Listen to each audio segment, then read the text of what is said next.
Folks, we're just over 3 weeks into Orangina's second term, and I thought it might be a good time to review some of the genius and totes not corrupt actions the Orange Grandpa has taken for America, to the delight of single brain cell basement dwellers everywhere.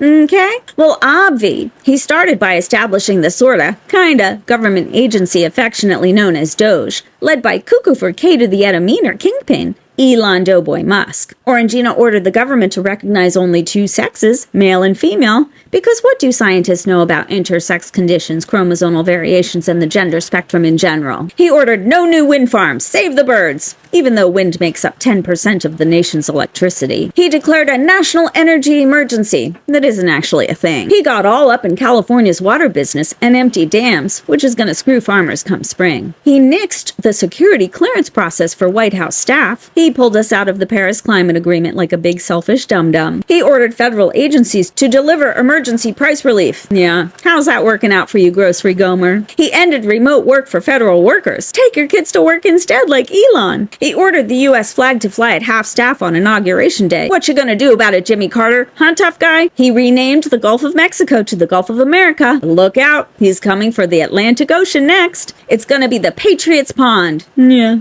He ended DEI in favor of WMA, aka White Man's Advantage. He played the China app like a champ. He released 1,500 violent J6 criminals from jail and into his own little pocket militia. He imposed tariffs on Canada and Mexico for all of 5 minutes and got played like a fiddle. He reshuffled the FAA and blamed DEI for the subsequent mid-air collision. He pardoned a Bitcoin pioneer/drug dealer who was serving a life in prison for distributing Schedule I substances across the globe, resulting in at least 6 deaths. He told the world he's going to retake the Panama Canal. He tossed around the idea of withholding federal aid money from California after the LA wildfires. He stopped all civil rights work. He withdrew a proposal to take menthol cigarettes off the market. Smoke up, kids. He illegally fired more than a dozen inspectors general. Who needs independent watchdogs? He said the U.S. is going to take over Greenland. You know, because Don Jr. visited, and all the folks he met loved the idea. He fired the prosecutors involved in the cases against him, and the J6ers. Totes not corrupt. Like so humdrum normie. He joked about running for a third term. Tee-hee, the guy's a laugh riot. He demanded development of an Iron Dome missile defense system like Israel's, which is so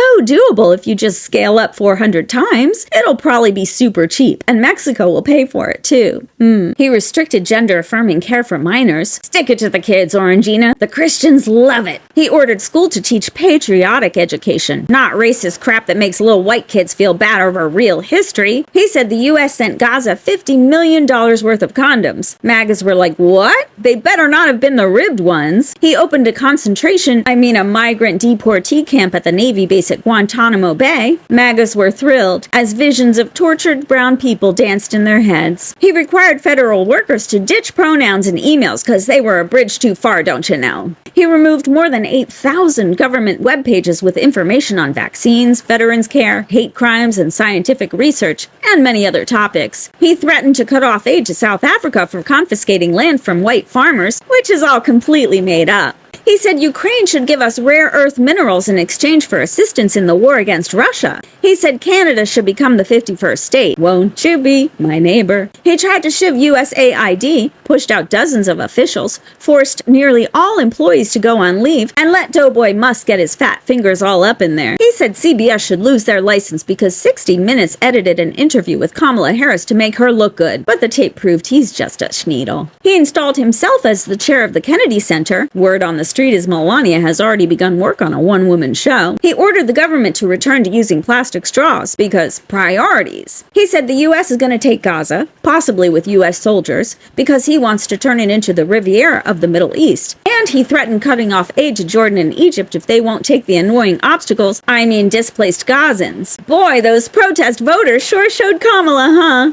He started the process to get rid of the Department of Education. Sorry, kids, no learning for you. He stopped enforcing the Foreign Corrupt Practices Act because everyone needs their share of foreign corrupt practices. And of course, he imposed a new policy that would dismantle efforts to cure cancer and other deadly diseases. No big deal. OMG, is America great yet? According to a lot of heavily made-up pick-me princesses and rough-and-tumble alpha man-babies on TikTok, it sure is. But let's be honest, none of them have any idea what any of the things I listed mean. And even if they did, they voted for the price of eggs. Huh? Oh, eggs are way up? Well, then gas. Oh, right, that's super high too. Well, MAGA, when all that winning starts to feel more and more like catastrophic loss, you can all be proud that you gave your livelihoods to bolster a few billionaires, right? I mean, after all, what could be more American circa 2025 than that? Well, Orangina, have the day you deserve.